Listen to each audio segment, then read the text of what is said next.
saudara-saudaraku, kita masuk di dalam sebuah final chapter di dalam seri pembahasan kita dari kitab Kisah Para Rasul. Kita sampai di pasal-pasal terakhir dari kitab Kisah Para Rasul. Dan ketika kita melihat sebuah kisah, kita cenderung untuk menyukai sebuah happy ending. Ketika pemeran utama dapat menyelesaikan tugas dengan baik, ketika musuh dikalahkan, ketika pemeran utama itu dapat berkumpul kembali dengan keluarganya dan mereka hidup bahagia selamanya. Kurang lebih seperti itu kisah-kisah yang kita sukai, kisah yang happy ending. Maka ketika kita melihat kisah para rasul, kita pun juga rindu untuk melihat yang sama. Apakah kisah ini ditutup dengan happy ending atau tidak? Ketika kita kembali di pasal-pasal berikutnya, maka kita tahu Paulus menjadi seorang tahanan di hadapan Felix, di hadapan Porcius Festus, bahkan dia juga disidang di hadapan Raja Agrippa. Dan kemudian dia naik banding kepada Kaisar Romawi. Dan kisah ini ditutup dengan dia pergi ke Roma dan kemudian dia memenangkan kasusnya, dia memenangkan perkaranya, kemudian dia dibebaskan dan pekabaran Injil didukung oleh pemerintahan Roma. Haleluya. Namun sepertinya bukan seperti itu kisah yang terjadi. Apa yang tertulis bukan seperti itu.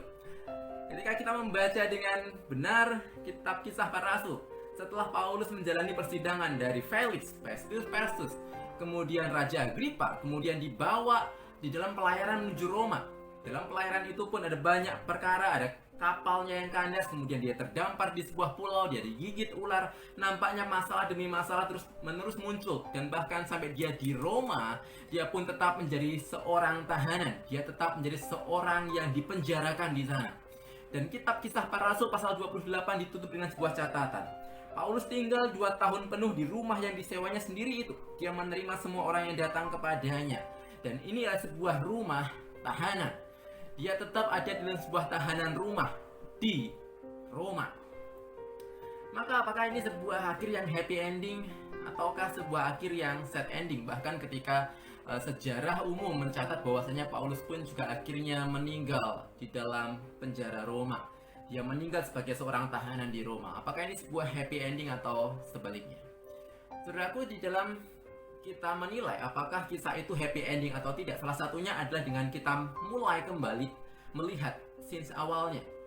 Apa yang terjadi di scenes awal, yaitu ketika kisah itu diperkenalkan, latar belakangnya, dan kemudian ada tujuan-tujuan yang juga ingin digenapi di sana. Dalam kitab Kisah Para Rasul, di pasal-pasal awal, kita kemudian mengingat sebuah ayat, bagaimana di sana dikatakan di pasal 1 ayat 8, kamu akan menerima kuasa kalau Roh Kudus turun ke atas kamu, dan kamu akan menjadi saksiku di Yerusalem, di seluruh Yudea dan Samaria, dan sampai ke ujung bumi. Itu sebuah latar belakang awal, sebuah tujuan awal yang ditetapkan di awal kitab Kisah Para Rasul oleh Tuhan. Dan ketika kita membaca chapter demi chapter, maka kita akan melihat bagaimana Yerusalem menerima pekabaran Injil oleh para rasul, dan kemudian melalui beberapa orang di antaranya kita melihat bahwasanya Injil pun juga diberitakan di Samaria. Kita belajar hal itu juga. Dan kemudian Injil pun juga diberitakan ke seluruh Yudea, dan bahkan di pasal terakhir ini Injil mencapai kota Roma. And the way, kota Roma pada waktu itu juga dikenal sebagai ujung dunia kuno. Kalau kita melihat peta Alkitab kita, maka Yerusalem itu ada di ujung kanan sebelah bawah, dan Roma itu ada di ujung kiri sebelah atas. Begitu jauh jaraknya, dan itu kenapa Roma seringkali disebut juga sebagai ujung dunia kuno pada waktu itu. Jadi Injil ketika kita membaca Kisah Rasul mulai dari Roma, kemudian diberitakan ke seluruh Yudea, Samaria, dan bahkan sampai ke Roma di ujung dunia. Maka dengan itu kita bisa mengatakan sebuah pernyataan, mission complete. Misi digenapi, dan itu happy ending. Misi digenapi. Apa yang menjadi tujuan awalnya digenapi sampai pada akhirnya. Itulah happy endingnya. Demikian juga ketika kita melihat kehidupan kita. Ketika kita melihat kehidupan kita dan kita mau menilai apakah hidup kita happy ending atau tidak, maka kita perlu juga untuk melihat sins awalnya, tujuannya, kenapa kita ada, kenapa kita diciptakan. Dan Katekismus Westminster menjawab pertanyaan itu, apa tujuan umat manusia? Dikatakan tujuan umat manusia ialah untuk memuliakan Allah dan bersukacita di dalam Dia untuk selama-lamanya. Memuliakan Allah dan menikmati Allah selama-lamanya. Jadi apakah di dalam setiap chapter yang kita alami, yang kita jalani, tujuan itu sudah digenapi atau tidak? Mungkin persoalan kita belum selesai, mungkin persoalan kita belum hilang sepenuhnya, tetapi apakah kita bisa bersukacita di dalam Tuhan? Mungkin persoalan kita belum selesai, kita masih terpuruk, tetapi apakah di dalam persoalan itu kita senantiasa dapat bertumbuh di dalam kedewasaan rohani kita? Mungkin persoalan kita belum selesai, tetapi melalui itu kita semakin dikuduskan oleh Tuhan. Bukankah itu yang menjadi sebuah standar sehingga apakah Tuhan itu dimuliakan atau tidak? Bagaimana ketika kita bersukacita di dalam Tuhan, kita bertumbuh secara rohani, kita dikuduskan hari demi hari. Sekalipun mungkin persoalan kita belum selesai, tetapi tujuan awalnya, kenapa kita diciptakan, itu komplit di sana, itu digenapi di sana. Tapi mungkin kita juga tergelitik untuk berpikir, tapi bukankah ketika kita membaca Kisah Rasul, tokoh utamanya tetap menderita, tokoh utamanya tidak happy, dia nggak senang, apakah ini bisa dikatakan happy ending ketika tokoh utamanya sendiri, Paulus, bukan seorang yang bersukacita di akhirnya, dia dipenjara, dia menderita. Saudaraku, saya yakin menekankan dua hal. Yang pertama, dalam Kisah Para Rasul, tokoh utamanya bukan Paulus ataupun rasul-rasul yang lain. Tokoh utamanya tetap adalah Tuhan. Dan Paulus maupun rasul-rasul yang lain, para pemberita-pemberita Injil yang lain adalah tokoh figuran dalam bagian ini. Demikian juga dalam kehidupan kita. Tokoh utamanya bukan kita. It's not about us. Tokoh utamanya adalah Tuhan sendiri. Dan kita adalah pemain figuran untuk mendukung kisah dari sang tokoh utama, sang penulis juga dari seluruh kisah kita itu. Dan yang kedua, saya tidak begitu setuju kalau dikatakan Paulus tidak bersukacita di sana. Paulus nggak happy ending di sana.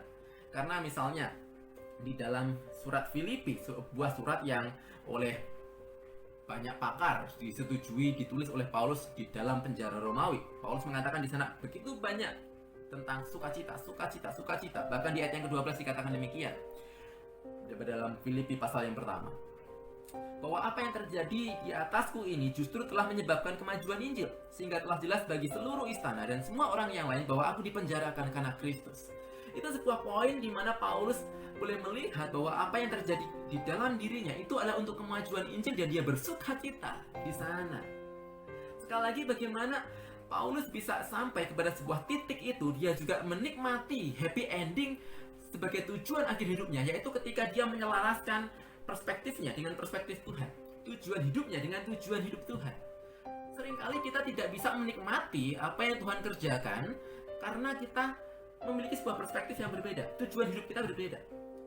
Tujuan Tuhan adalah untuk melihat kita semakin dewasa dalam kerohanian kita melalui banyak persoalan-persoalan yang mungkin kita hadapi. Tetapi kita tidak bisa menikmati itu, kita nggak bersukacita karena tujuan kita beda. Tujuan kita bukan untuk kedewasaan rohani, tapi untuk kenyamanan pribadi kita, kenyamanan diri kita. Tuhan disenangkan di dalam hidup kita ketika kita semakin dikuduskan di dalam Dia, dalam berbagai banyak hal. Tetapi kita nggak bisa menikmati, kita nggak sukacita di sana karena tujuan kita bukan untuk kekudusan kita. Kita nggak peduli bahkan dengan kekudusan kita. Tujuan kita adalah untuk kepuasan diri kita sendiri. Maka ketika kita memiliki sebuah perspektif yang berbeda, tujuan yang berbeda, maka happy ending itu nggak akan tercapai. Maka di akhir ini saya berdoa bagi setiap kita, supaya tujuan Tuhan juga menjadi tujuan kita. Supaya sukacita Tuhan juga menjadi sebuah sukacita bagi kita. Kita berdoa. Tuhan, saat ini kami sedang menjalani chapter demi chapter. Mungkin saat ini kami boleh memberikan judul chapter kami, yaitu virus corona, atau sebuah resesi ekonomi, atau sebuah gejolak relasi, atau apapun chapter yang kami sedang hadapi saat ini. Di dalam setiap chapter ini kami berdoa Tuhan supaya kiranya kami tetap bisa menggenapi tujuan kenapa Tuhan ciptakan kami, yaitu untuk memuliakan Tuhan, untuk menikmati Tuhan selamanya. Sehingga apapun yang kami hadapi di setiap chapter yang ada, kami tetap rindu untuk boleh menggenapi tujuan ini ya Bapak. Sehingga mission complete, apa yang menjadi tujuan Tuhan dalam diri kami itu digenapi, dan itulah happy ending kami. Yang di dalamnya kami juga berdoa agar Tuhan senantiasa menyelaraskan pikiran kami dengan pikiran Tuhan, kehendak kami dengan kehendak Tuhan, tujuan kami dengan tujuan Tuhan. Sukacita kami juga menjadi sama dengan apa yang menjadi sukacita Tuhan, sehingga di dalamnya kami bisa bersukacita di dalam Tuhan. Sekalipun mungkin ada banyak hal yang kami tetap bergumul di dalamnya, tapi kami tetap siap bersukacita karena kami tahu apa yang menjadi tujuan Tuhan itu ingin digenapi dalam kehidupan kami. Tuhan yang tolong kami kiranya hari depan hari. Amin. Tuhan menyertai dan menolong kita. Sampai jumpa di setiap chapter berikutnya di mana kita akan belajar dari kisah yang lain di dalam Alkitab.